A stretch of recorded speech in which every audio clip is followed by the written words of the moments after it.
Ain't gonna happen. All right, we're live, boys.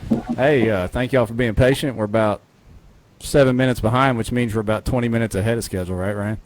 Yes. Hey, welcome back to the deal. My co-host Ryan is back with us this week, and we've got AJ Mcwhorter with us to talk Hobie BOS 2020 stuff. I hope everybody had a happy Thanksgiving. Let a few people jump on here since we're late. I'll try to get this shared around. If you're just jumping on, help us out and share it around. But AJ, thanks for taking the time, man. I know you've been on the road all day. Excited to talk about this stuff. No doubt. We were excited.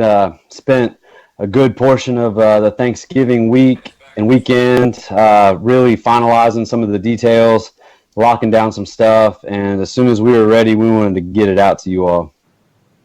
And as always, we're appreciative of exclusive rights to drop the info tonight. So, man, no, I appreciate you guys. Y'all have been so helpful for us, allowing us to share the events on your platform, promoting the anglers, talking about the events, just giving exposure to the sport. I really appreciate you guys and what you guys do out there to help get more eyes on the sport in so many different ways.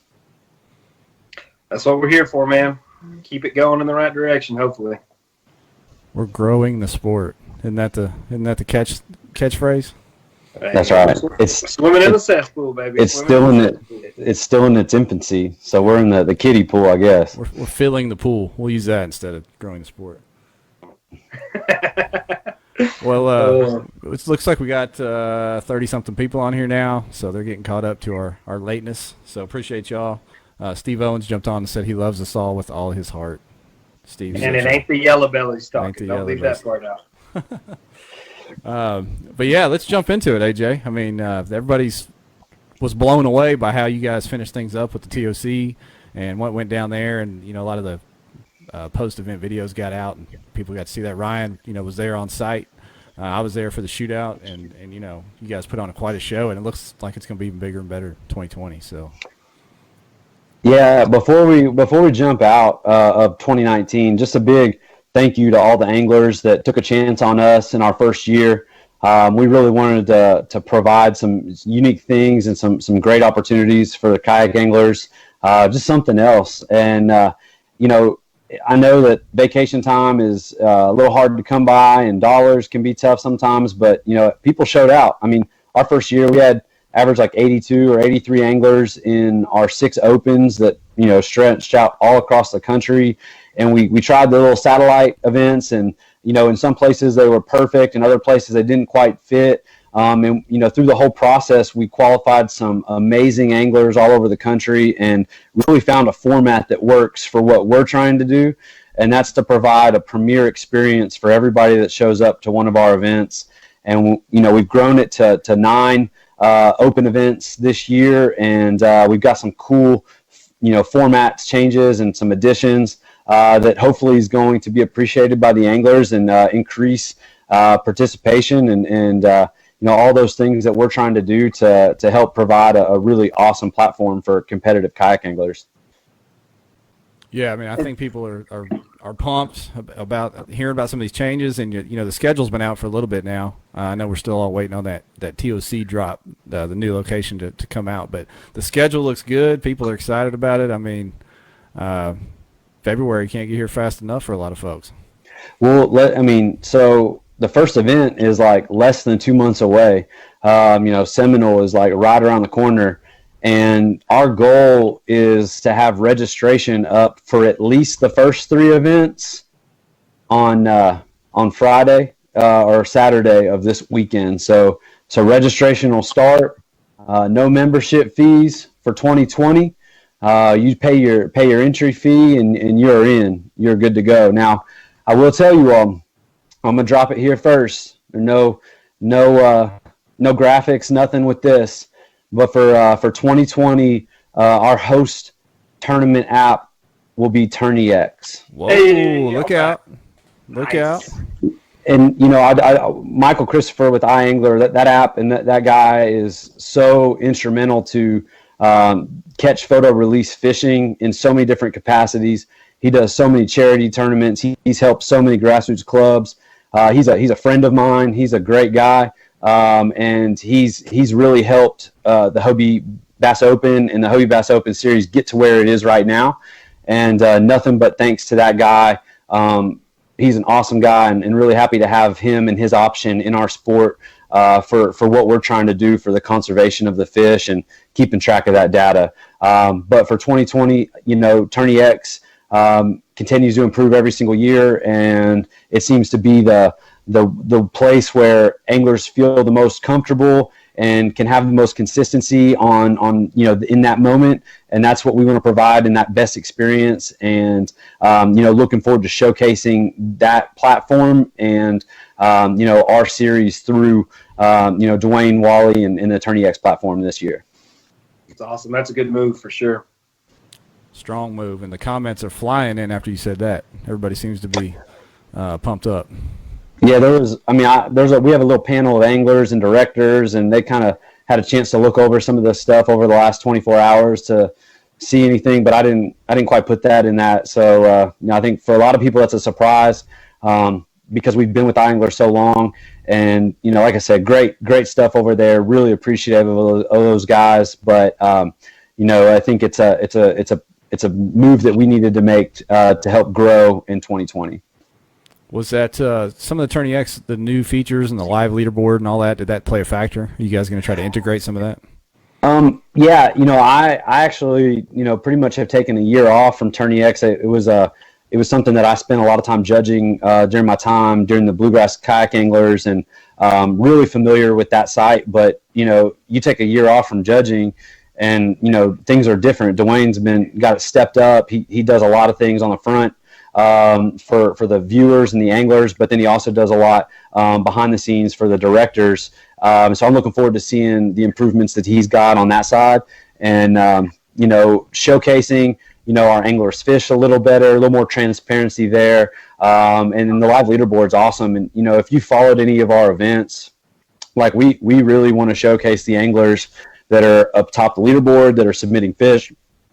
So it's definitely something that we're going to utilize in every capacity to make sure that the people that want to keep up with our sport and watch some of our most premier events on some amazing fisheries get a chance to watch it in every way possible. And that was some of the big feedback, after the TOC when we were talking about, what Hobie's done and how much they've grown. And then when you drop the new schedule, the point is that you're listening to the anglers, you're listening to the customers, if you will. And that was one of the things people said. And that was kind of my comment, to a couple guys, like, they've listened to everything else. What makes you think they haven't heard this part too? And now you dropped it tonight. So, that speaks volumes. Like you're kind of giving the people what they asked for. That's huge. I try to. It's tough because you're never going to make everybody happy. You're never going to go to events close enough to everyone. You're never going to have enough. The price isn't going to be perfect. There's so many variables, but you want to try to put it all together and provide at least something, that everybody that will be able to participate, is going to enjoy. And that was one of the areas that I felt, based on angler feedback, that we definitely could provide a better experience, and not just for some of the anglers, some of the people that were spectators of our sport, whether they're watching a family member or friends. I'm listening to feedback from all different sides, because that's really important. We're trying to get this thing out there in front of more people and create a fan base, and a lot of people have been working hard to have a fan base, and we got to do our job to promote the angler to the people that are out there watching, whether it's friends, family, potential sponsors, potential people that are going to get into this sport. So that means a lot to us, and something that we're going to continue to improve on. Well, that's huge, man. And like I said, a lot of people are chiming in here talking about how good it's going to be for the fans and people at home watching, stuff like that like to follow along. Like you, I got nothing but kind words for Michael, Christopher, and Eigler. I think that it's a fine system, but for where you guys are going and the growth you're experiencing, I think the Tourneyx move is solid and needed. So yeah, thanks. So jumping on to some of the new release info, I've got some graphics that we kind of slid in here at the end of the day. We're going to try to get them up real quick. First one I'm going to throw up, see if this goes okay here. Oops. There it is. Entry fees and payouts. AJ, you want to touch a little bit on some of the changes to the entry fees for the opens and the shootout, and as well as Yeah, the yeah, I'll dive right into the open. So in 2019, it was 205, and this year it's going up to 235. So the way that $30 breaks out is we are adding an extra $3 from the 35 that we added last year for $38 of the entry fee going into the TOC pot. So not a huge increase, but definitely going to help out at the end of the year. Now this year, last year we were doing $5 for iAngler. This year we've included the PayPal fees.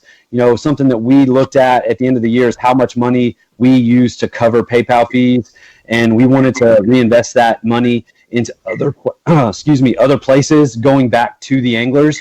So I think a little bit later when we start talking about Angler of the Year prizes and structure there, you'll see some of those dollars going back out. But that $12 covers all of the PayPal fees and all of the Tourneyx fees. And so what that also does is it is an extra $20 per event getting paid out. So we go from $165 to $185. So while it's an increase in $30, 20 of it goes to paying out that event. So we have higher payouts this year per the number of tournament entrants. But then we also took an extra $3 to the TOC payout, so that's going to improve that pot as well. And then the balance of that $12, which essentially is just a $7 increase from the administrative costs last year, is going into the PayPal aspect of that what we do here. So that's kind of the way it's laid out for the opens. And then right over, and just so everybody knows, Jeff's going to be referencing and showing up these pictures, and what we're going to be dropping tomorrow. It's going to be visible for everybody, including our 2020 rules, is the Hobie Bass Open Series 2020 handbook. It's like 14, 15 pages. Kevin Nakata, my right-hand man, has been working hard out there in Cali last 2 days, getting this stuff dialed in. It's incredibly well done, and we're looking forward to sharing that with you guys. But on that, we go right into our payouts. Last year we were optimistic. We really wanted to see, 120. But this year, I think our number that we're going to see a lot more of is that over 100. So when we started our pay scale, we started with 100 that's going to be published that you guys are going to see. So that's 10 anglers getting paid out. First is going to be getting $6,000, and then second's 3,100. Third is 1,700. Fourth is 1,450. Fifth is $1,250. I mean, going all the way down. I mean, the top 8 are all over $1,000, and 10th place goes home with $900. That's awesome. So that's definitely something that we wanted to even improve on. What we did last year is making sure that more money was going out to the anglers. I'd love to see one hit 150. We're not playing around at 150 either. First place is taking home $8,000. And if we mess around and hit 200 one time this year, I know a couple of these regional guys have been talking smack, saying, "Man, we're gonna max this thing out." Well, if you do that, someone's going home with $10,000, and we're gonna be paying out a chunk. So, it's all about angler participation as far as our payouts go, and you guys show out, and the checks represent that. I got a backyard where the big tournaments happen at if y'all want to swing on up here. Where's that? Backyard? Gunnersville, you want to come on down here? Man, we would love to come back to Gunnersville. They were trying to hit 200. Come on. Hey, we tried, man. We tried. We were a couple kayaks short. But Gunnersville was an awesome host, and they're fully invested into the kayak community last year and next year. And sometimes when the community goes all in, they just don't have the resources for the next year. And so those are amazing people right there. I can't wait to get back down there in early April. And, it's an awesome fishery, and they love tournaments, and they treat the anglers right. And we'll look forward to seeing them again. Chad Foster threw in there that he said Erie 200. He's calling the shot. Hey, Chad Foster's let me know that a couple times, and man, I would love to see 200 anglers show out for that event. That's going to be something special. There's going to be a lot of brown fish turned in some big ones. That's going to truly be something special. There's a lot of these events that I wish I was out there with you all But that event in particular, man, smallmouth in the spring, bedding fish. Good night. I'm gonna be having trouble judging all those fish on that one for sure. Where is Lake Erie? That's not in the south, is it? No. It's up. You go to Ohio and turn right, and then it's about halfway up on your left. Ryan, why don't you go up there in January and pre-fish? All right, I'm down. Do I need to take a drill with me or what? Yeah, a barge and a drill. Okay. Yeah, it's about to be ice season for some folks. So AJ, next Yeah, thing I'm going to go ahead, buddy. Well, in the South, we call ice season A-rig season. Yeah, I was going to say, it's about to be A-rig season. That's what's going to happen. So we'll jump down to the shootout real quick, if you don't mind. You want to keep it at entry fee. So, yeah, go ahead. We raised the price up of the shootout a little bit this year, $150, but we're still paying out $100 per entry at that event.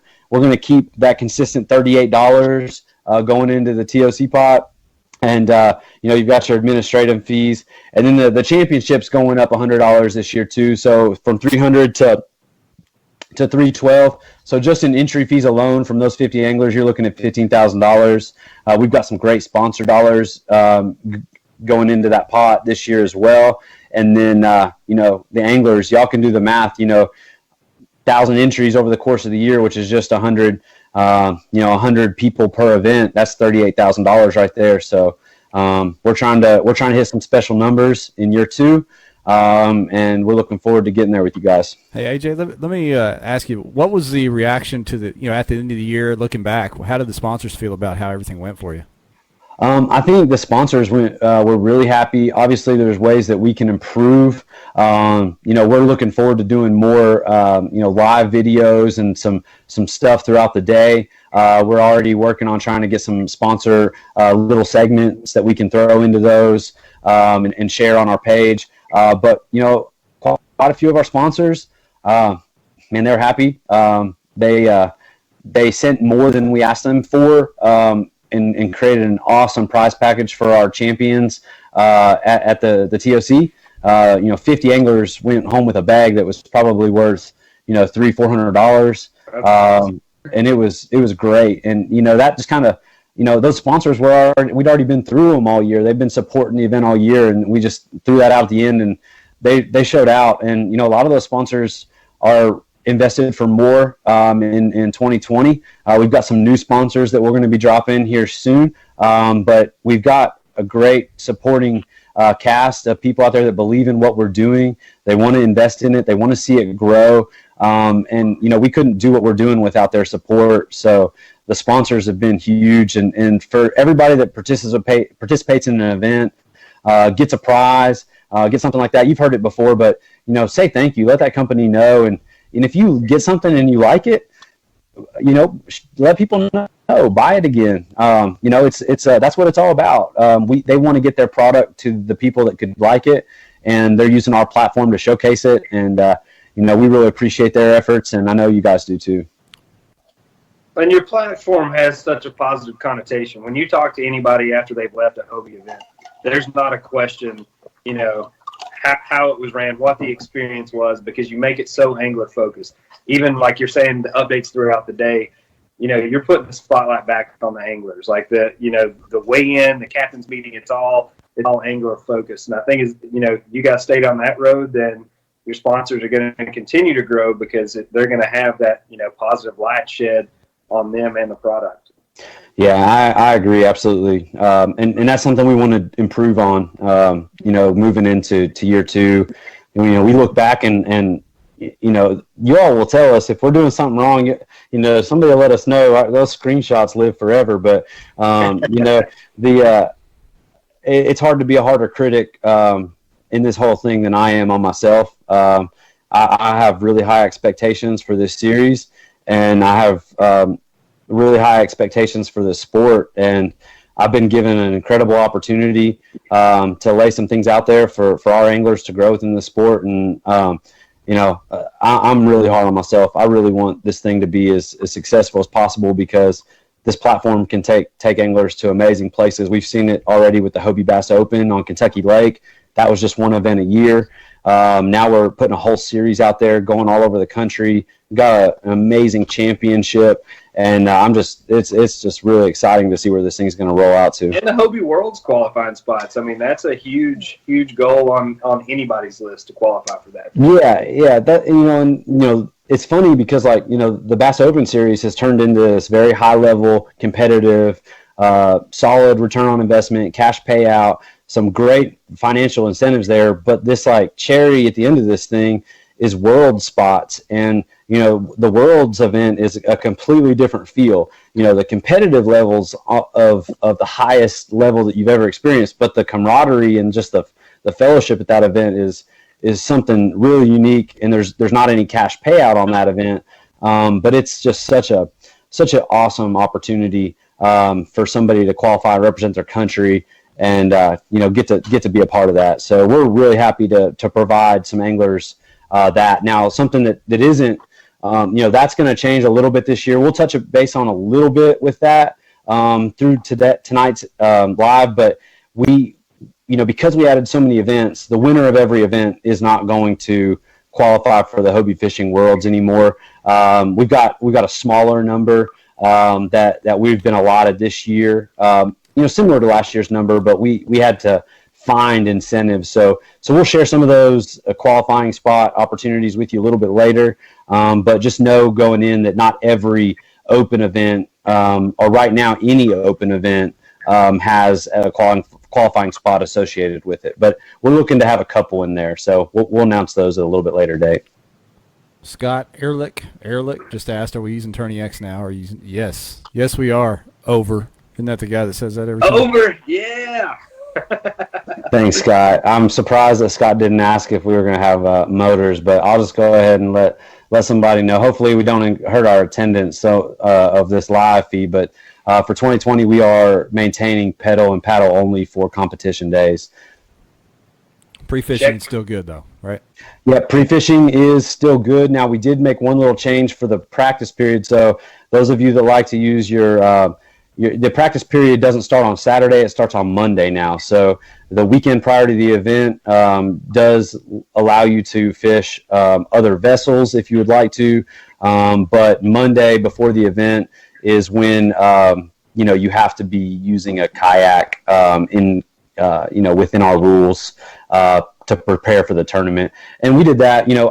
I've got a really good communication line with the guys that are running some things behind the scenes for bass, and the Monday is their start of the practice day, and I think it just helps to have some uniformity and people working together to help create less confusion in the sport. And if everybody knows they got to leave the John boat or the Ranger at the house come Monday, then that makes it easier on me as a tournament director and the anglers to know what's up.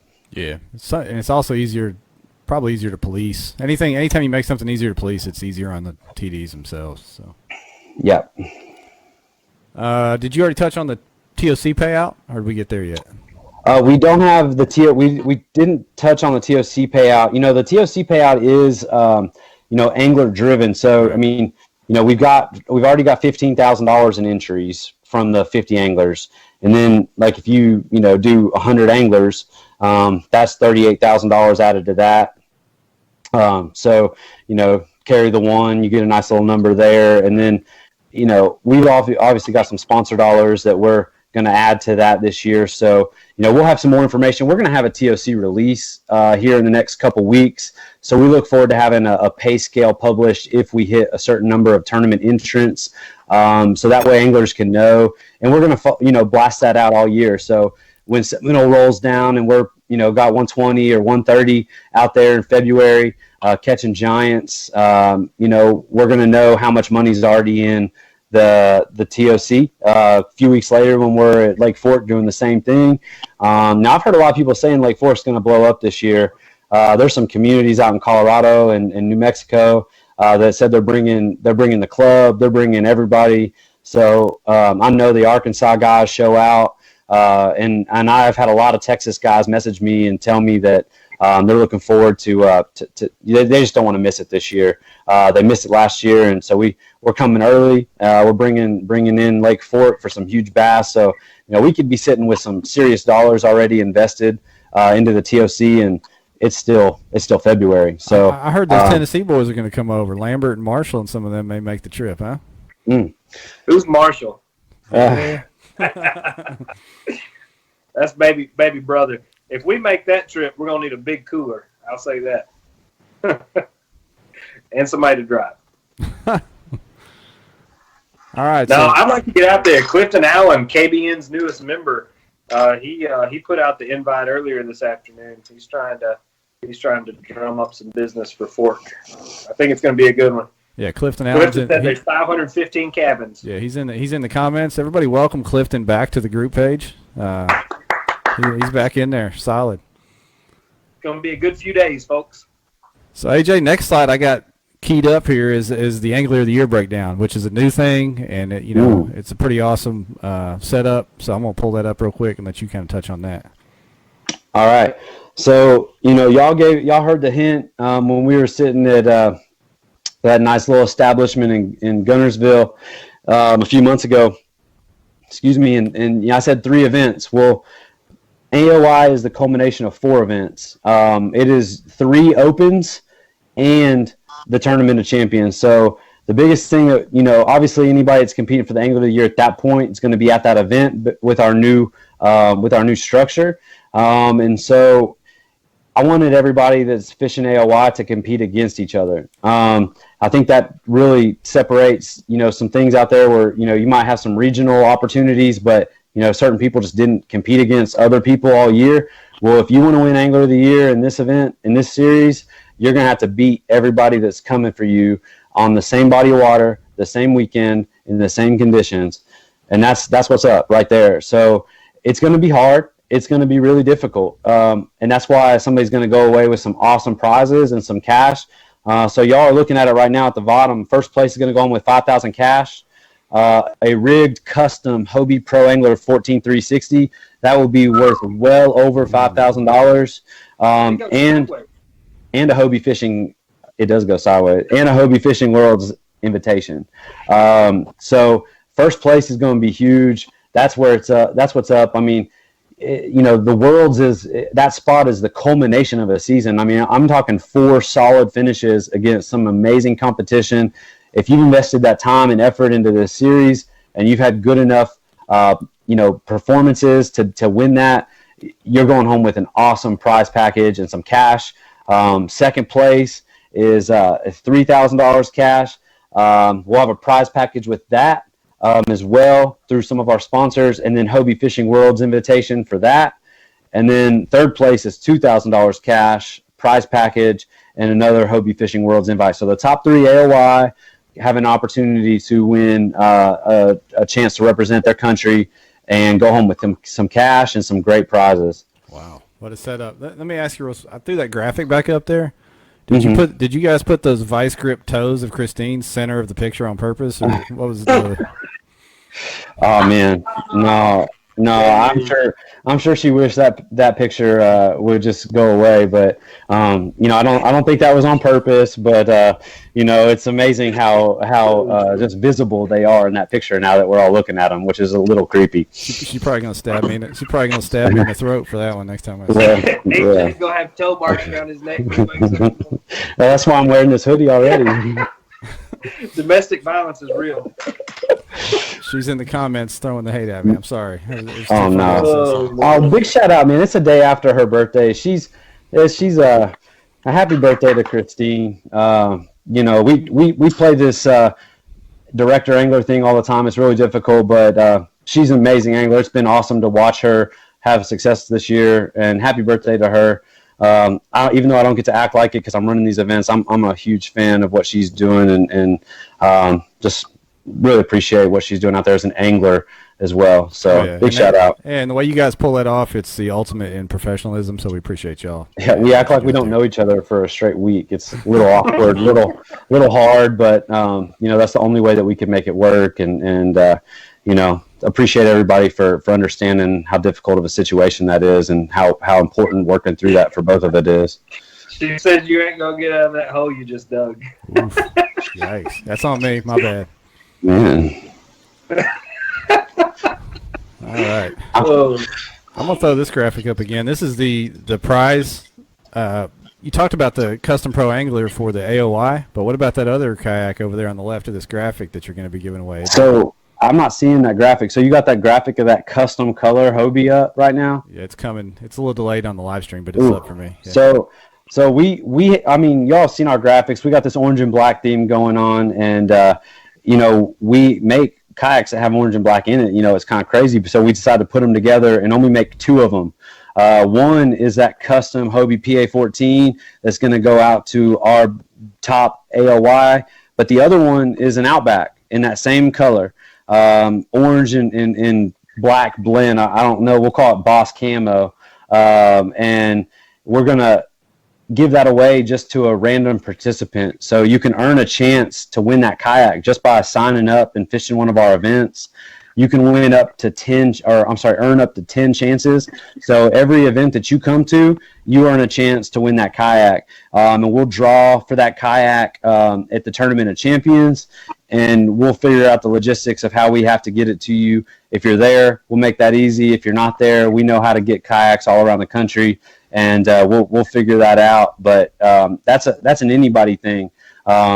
Another value well over $3,000, an awesome fishing platform to complement what you already have or to upgrade from what you have. So, just a way of us to kind of give back to the people that are investing in us with a really, really awesome, unique, one-of-a-kind color blend in an awesome fishing platform. That looks like it has Eric Siddiqui written all over it. I mean, it's Bingle's colors, but it's so orange and black you could actually be proud of. And then, I mean, Eric could use a little love to the kayak, man. I know he's got to get the duct tape and the JB Weld off that one. But I mean, there it is. There's two opportunities. Eric invests the time in fishing with us, and everybody knows he's going to be in the hunt at the end of the season. So, there's going to be a lot of anglers gunning for that thing. I think that might be one of the hardest boats to win, to get all year. There's only going to be one. Only one person is going to go home with that thing, and it's going to be an incredibly awesome thing that we're really excited to offer to our anglers. Christine said it comes stock with a 47-pound bag of plastics just for Siddiqui. At least 47 pounds. That's a light day. That's at the end of the season. Guys, fire your questions out there. We've been sitting between 85 and 100 people on the stream all night. We appreciate y'all. If you're just getting on, hit share so that people in your local club can check out this info. But if you have any questions specific for AJ or what what's going on in 2020, throw the comments in there for us. Steve-O asked if you were going to have stickers that are easier to remove from the bump board. Steve, I don't think so. I think once you're in on the BOS, you're committed. You're locked in. It's kind of like a tattoo. They do. I mean, it's funny. Some of them come off pretty quick. Some of them don't. We're definitely going to keep checking boards. I think that's a big part of what we do on Friday nights. Is important for our sport to make sure everybody is coming in with a good board. It's legit. It's not about to crack as soon as you throw a fish on it. Things like that that we're looking for. And something about that sticker. I mean, it really helps us make sure there's a constant at the end of that bump. We're all looking at that fish mouth to make sure it's closed, and having that contrast back there is extremely important to us to make sure that mouth is closed as it needs to be to get a full score. And I know the handbook that you guys let us get a little sneak peek at, it's got all the rules in it. We don't want to go over all that, but there are any changes? I'm assuming it's still the same measuring boards that are going to be allowed this year compared to last. Yeah. Just the catch and the hog trough. They're both great measuring devices, but it's all about angler maintenance. I've seen hog troughs that no one's blackened their lines. They're extremely dirty. They're cracked in 30 places, and I've seen catch boards that have never seen a washcloth. And let me just tell you, like, when there is fish slime all the way down that board, you don't see the numbers. You don't see the lines. So something anglers need to kind of focus in on 2020 is making sure that they have a clean board, or at least visible. It's just there's some out there. I'm not going to throw any names out there because, George is on here. What's that? Jordan's on here right now. He's No, I'm not gonna. It's not Jordan. There's some other Tennessee anglers out there that just they just need to clean their board off and make Judge's life easier all across the different tournament entities, man. Because it is tough. I'm just saying. Marshall asked where the TOC location was, and Christine said, "You don't need to worry. There's no roll downs this year." Dead. So, hey, boy got in on a prayer, but he took a check on him. That's right. Yeah. It's funny how things work out. Matthew Brandon would have loved to have been there. He earned that spot at Gunnersville, but there was only one angler all season that was next up in two different opportunities, and that was Jordan. And so it was kind of unique how it went to him because he finished one spot out in two events, was right there. And everybody knows he's a heck of an angler, and sometimes it comes down to a quarter of an inch. And when you're given an opportunity, you got to take advantage of it. We had an extra angler get to fish the shootout, and they did the same thing. So, it's anytime that there's an extra opportunity given, take what you're given and take advantage of it. Hey, so Clifton asked a question. How strict are you on lines being too thick? He's tired of seeing fish accepted on boards with 1/8 inch thick lines on hog troughs. I've been judging fish for quite a while, and it's just you can see past a lot of times you can see where the actual bump is on a hog trough, and so I'm looking at that, and there's been people that have brought their board to board check, and I was just like, man, this needs to be your backup board, and they buy a new board and they reline it, and I give them good advice, and some of these people, they're not trying to take advantage of the system.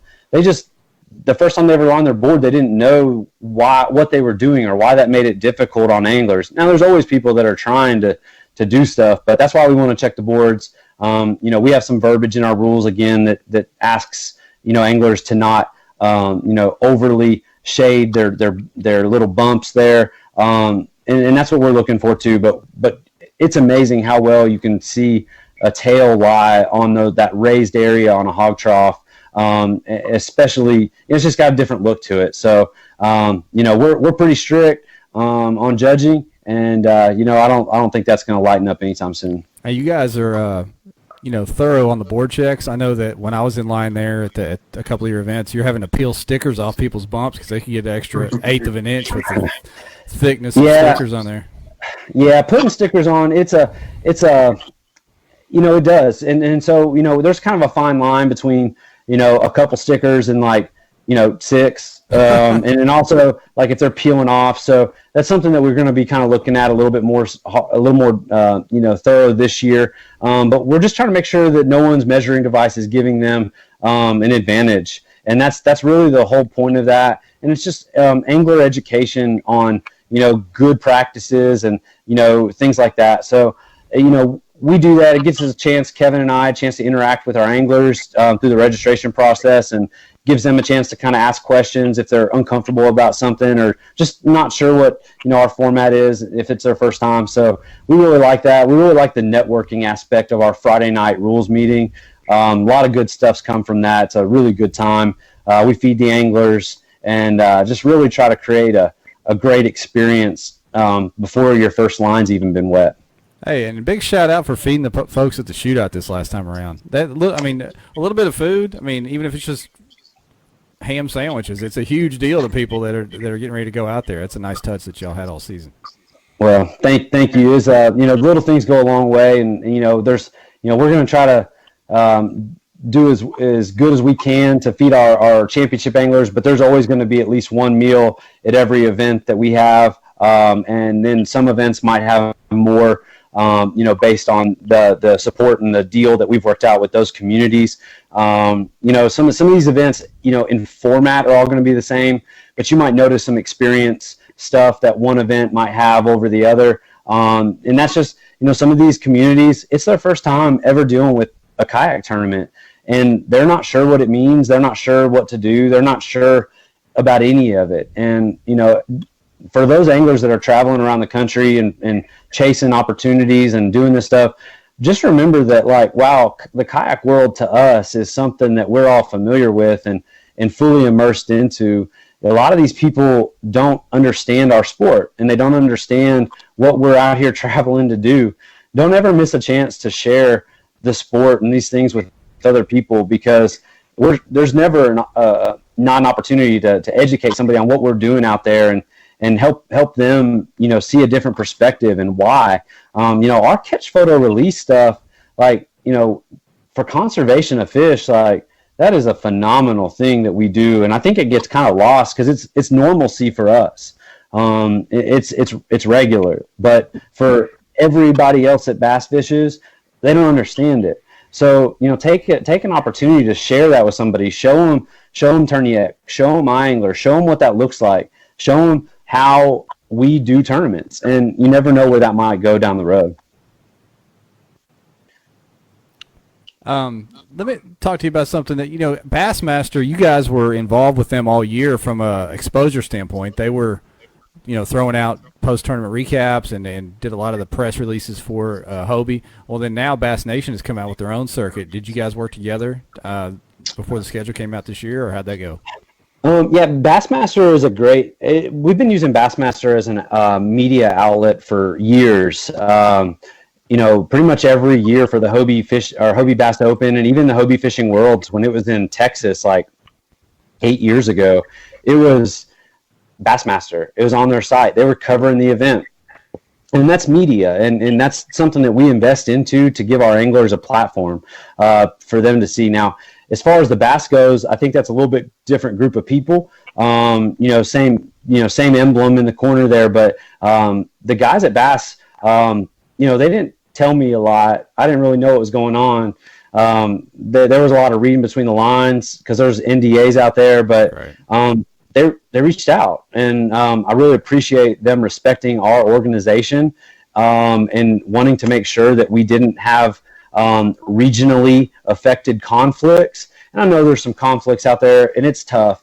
I understand that. I mean, there's so few weekends, and there's so many opportunities that you can get on certain lakes, but we really tried hard to make sure there were no regional conflicts, and we did that, and we had some that, if we hadn't communicated, could have been a little difficult for our anglers, and very difficult for some host communities that we were able to work through. And it's having the ability to have that communication with people in our sport that are wanting to grow this thing the right way and really work hard behind the scenes to make sure there aren't conflicts. Says a lot about what they, what this sport means to them, and how they care about how we're going to grow this thing moving forward. Yeah, that's good to hear that it wasn't a leave you out in the cold kind of situation, that they reached out and tried to work with you guys and make it work. Trying to get back in some of these comments. Some guys throwing Jareth throwing shade at people's beards. I've been growing mine for like 2 weeks. Dang. I got nothing. Yeah. Well, Jareth lives in Nebraska, so you got to grow it all year just to get through the winter. Yeah. Little face sweater. So speaking, what's your opinion on the BASS deal yourself, AJ? I know everybody's kind of weighed in on it. I'm so excited to fish these things, man. Yeah. Like, I'm gonna get to 2, and I mean 2 has me excited. I would like to get to more, but I'm gonna be doing some other things those particular weekends, like running an event across the country. But man, like, Logan Martin's got me jacked up. I was stuck in traffic traveling from Galveston to Atlanta on Sunday, and we just happened to be stuck on the bridge on Logan Martin heading across Alabama, and it didn't look that great. Being drawn down, sitting on the road, you're not able to see much, and I think it was blowing 30 and white caps. But man, getting to participate in that type of event is going to be special. There's going to be a lot of great kayak anglers there. It's going to be a lot of fun. I'm really interested to see what kind of carpet bass is going to roll out for the kayak anglers, because they know that we're hungry and that we want to see this thing. And I'm also going to get to fish Chickamauga. Any chance you get to get on Chickamauga is exciting. I don't care what tournament you're fishing or if it's just fun fishing. Like, knowing that you're fishing a lake where they catch 100 plus like official 10-pound plus fish a year is just special. Like any cast could be a PB, and then the next cast could also be your next PB. That's an awesome lake. May's going to be on fire. It's going to be fun. So I'm hoping that I can get qualified through those two. I love to get on stage, love to show out. But it's going to be tough. That 1-day tournament, you got to strike quick, and hope that you're on a big limit. A lot of times we see things even out in 2-day tournaments. 1-day tournaments, you just got to catch 5. Like, you just got to get those 5 bites, and you don't have to worry about saving any fish. You just got to put them on that day. And I think those 2 lakes specifically are going to put up some big numbers. I'm looking forward to it. I can see it. In my opinion, I think the 1-day tournament format is a little harder, pre-planning. Like, you can swing for the fences, yes. But if you miss, then you're done. You don't have a day 2 that you could, you can't put up 5 real quick and then say, all right, I'm going to go out here and try to chunk up some 20s. Like, you got to make sure you have a pretty solid limit of fish on a 1 day. And I prefer the 2-day format because it's a little more of a mind game. Yeah. But a 1 day, you can really cut your legs off in a hurry. No doubt. I think they're going to be great, man. I'm excited to see the Bass Nation state stuff develop a little bit more. I know that it's just getting started, and there's they're trying to get some more information out on that, and you're seeing some stuff pop up, and man, that's great. I mean, the grassroots of this thing is so important, and giving these anglers an opportunity at home or at their home state, home waters, close traveling distance to not just compete, but to compete for something bigger. It's just awesome, man. I'm really excited to see it grow. Having an entity like Bass want to do something for kayak anglers is man, it's just exciting to be a part of. I think that it's going to be a fun year for kayak anglers. Let me tell you what, I can see it in AJ's eyes that he's fired up about getting to fish the tournaments. I am, dude. I like to fish. Man. It's when I ran the club here in Kentucky, I'd do everything in the morning, in the afternoon, and had some great helpers that judged fish all day. But I got to fish. I got to be one of the guys, and get out there on the water, which is my passion through all of this. But when the opportunity to run the Hobie Bass Open came up, and now the Hobie Bass Open Series, there's just no time for that, and there's no. I don't even hardly get on the water before the event, and very rarely after. So, I just have to live vicariously through all you all, and love hearing your guys' stories and your everything that involved with your trip, because it's definitely a work trip for me. So anytime I get to switch gears and get the pre-fish on and get out there and submit some fish, hopefully it's just fun for me, and that's what it's all about. I love it. I love fishing. I think I'm going to fish 4 tournaments this year.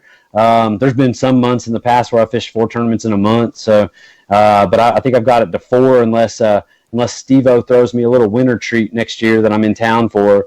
We were talking about that today, matter of fact. So, but yeah, I think I'm going to fish, get started on Logan Martin.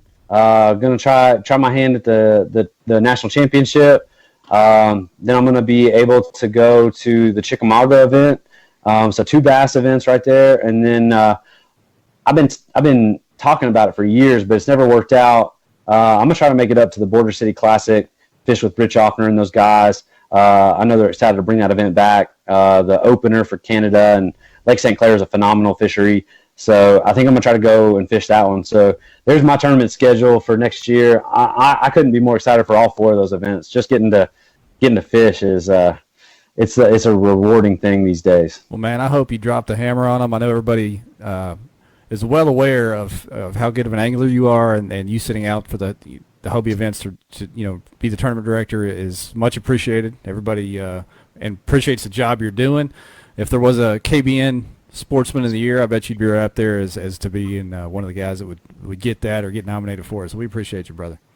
Well, I appreciate you guys giving me credit. I haven't really earned that credit this year, so I know I'm not going to be making it back into the KBN Angler of the Year race. Hey, I saw you on stage in Hot Springs. Don't throw that at me. All right, yeah. But I'm just saying, when y'all start a tournament director rankings. I just hope I make the list. Now, I think you probably accomplished more this year than anybody else has, and hats off to you for that. Yeah, it doesn't matter if you got a fishing pole in your hand or not. What happened this year was huge. And you can see from BASS jumping in, I mean, it's starting to take notice. Like there's things outside of kayak fishing starting to happen, and that's what we all need, and that's what's going to move us forward. I think kind of with the platform you guys set forward and what BASS is stepping in to do, where it's a kind of a separate deal with the kayak tournaments. It's not some baby brother stuff, and they're really going to, have a media team cover all this stuff. That's huge.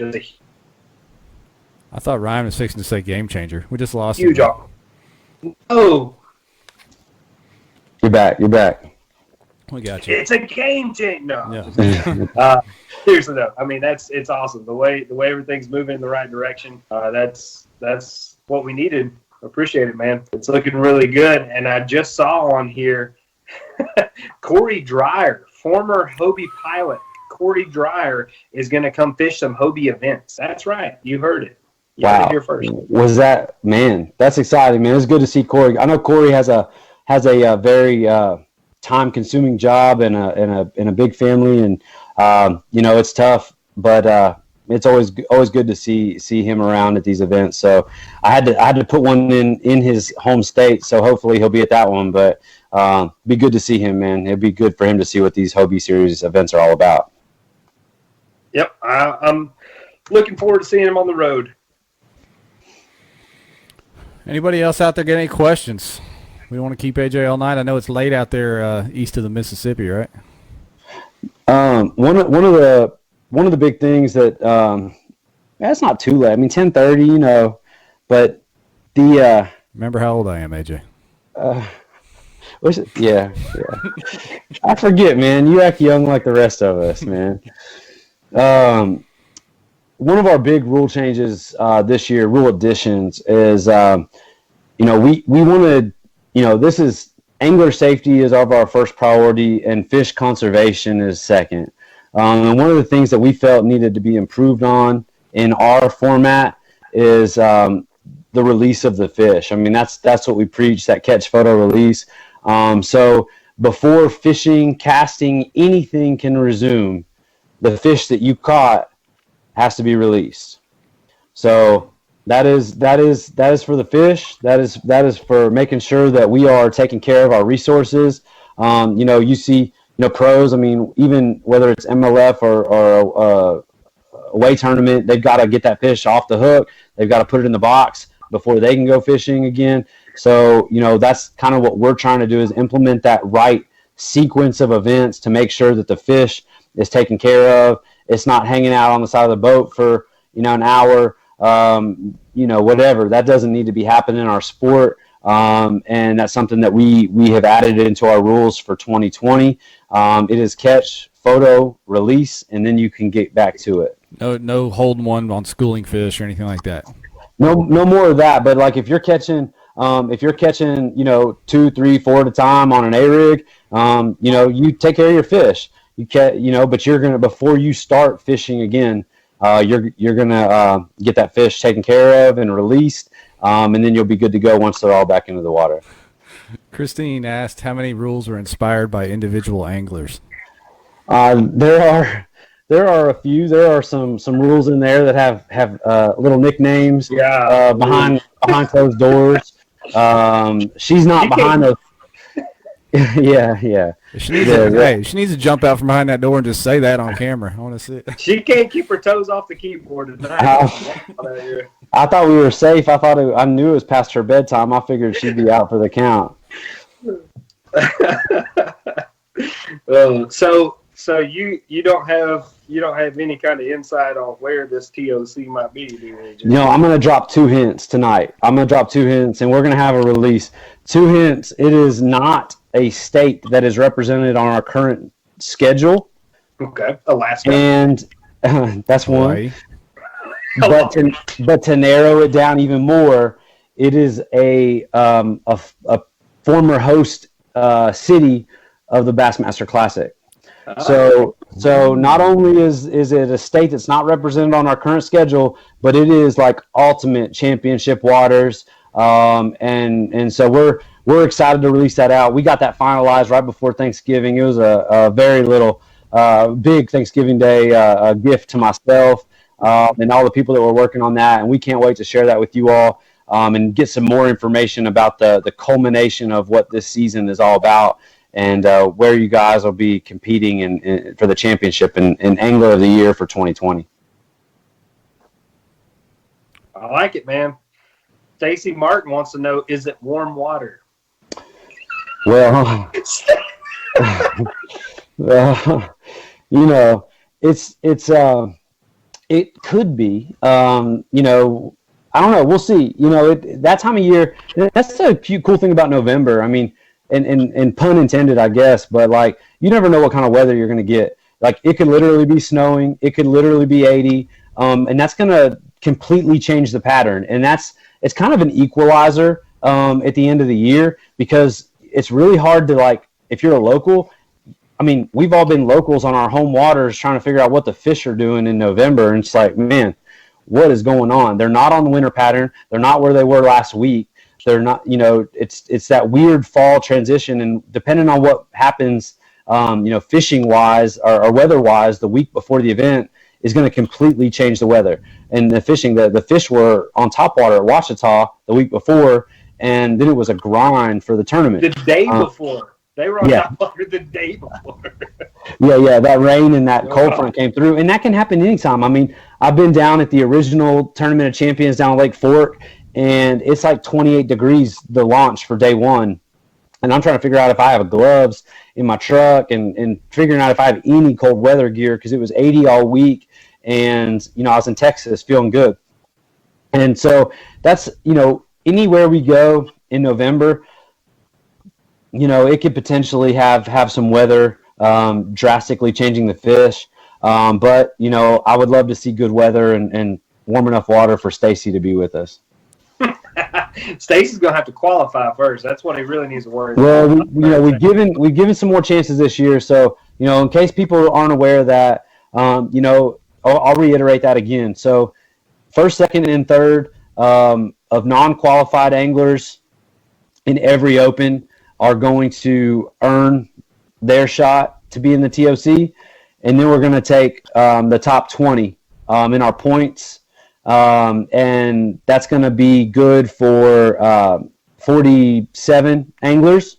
And then we're going to take 2 at the shootout, which is going to be the day before. Now, I'll touch on that too. So the shootout, to fish the shootout this year, you have to have participated in at least one BOS event in 2020.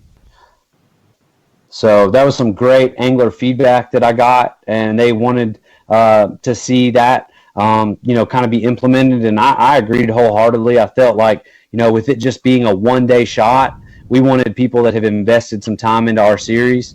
And, you know, that gives those people that shot and kind of narrows it down a little bit. But right now we've got 2 spots available. If somebody's a last-minute cancellation, you know, that'll go to the shootout. If it's a week of, and we had at least one angler that canceled the week of this year, and so that was one more spot that we were able to give out, and that kind of ensures that we have our 50 anglers competing. Got people guessing on locations. They're throwing Oklahoma out there, Grand Lake. I would say that's a 0 because of the rules on those lakes over there in Oklahoma, especially Grand Lake. That's a good guess, though. I mean, there's going to be some good guesses out there. I'm sure some people are going to guess right, but we're not going to have anything released because, wow, I didn't say, you know, I said host city, so you know, the waters might not necessarily be the same. So we're kind of working through all the details right now on all that. We can't wait to release that to you guys. Hopefully it's an early Christmas present that everybody can look forward to, and we'll get, you know, a little bit of a pay structure out there and some tournament boundaries and waters and all that stuff. Hey, let me ask you this: can I try to squeeze one more hint out of you? Man, let me ask you this: is the host city a place that you can maybe bring your family with to hang out while you're fishing this thing? Yeah, I would say it would be. I mean, that's something we're always going to be looking to do, and that's something that we want to do more this year is kind of open it up to more people. So it's going to be something that we're going to try to have, some sponsor booths there, a little bit of a get together, a gathering, and we definitely love to see the family of the anglers come and be a part of it. And I'd say there's plenty to do in this city that would be exciting for anybody. People still throwing out guesses. Jim trying to throw shade on Hot Springs, throwing it in there again. David Cruz don't know where Texas is. I don't think he's wanting to get in on Sam Rayburn. Now, people need to you gotta be careful, because some of us have just been following bass for like a minute, but like they've been running Bassmaster Classics for many years, right. And some of those lakes back in the day might surprise some folks. So, we'll see. We'll get it out there. My dad ran into Jimmy Houston on Nickajack. If that tells you anything, that was on purpose. All right, you fellas got anything else? I don't see any more anything else coming from the crowd other than guesses on where the TOC is going to be.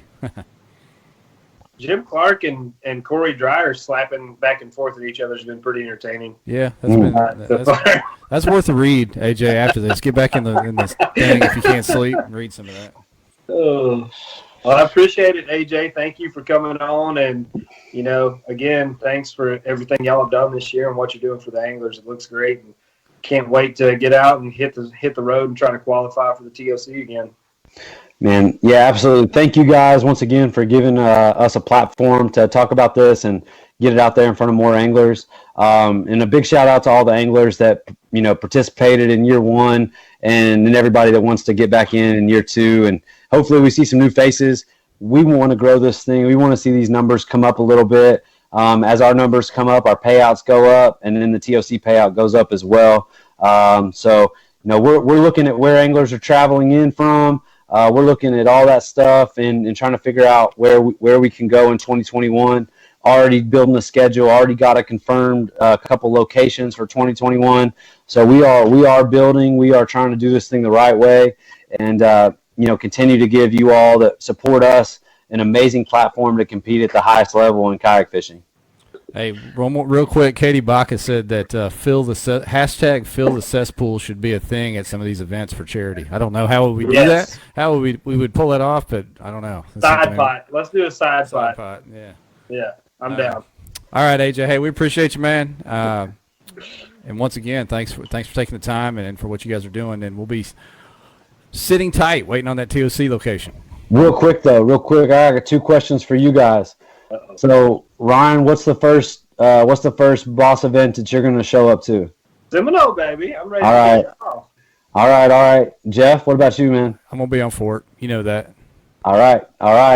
So I get to see you both in February. I'm looking forward to always a pleasure to see you guys, and can't wait to get this thing kicked off. It's going to be here before we know it. Registration for those first three events will be open by this weekend on Tourneyx. Let's get in there. Let's fill these things up. Let's have a grand time this year. It's going to be a blast. Yes, sir. Sounds good. Take it easy. Good night. Good night, everybody. Thank y'all.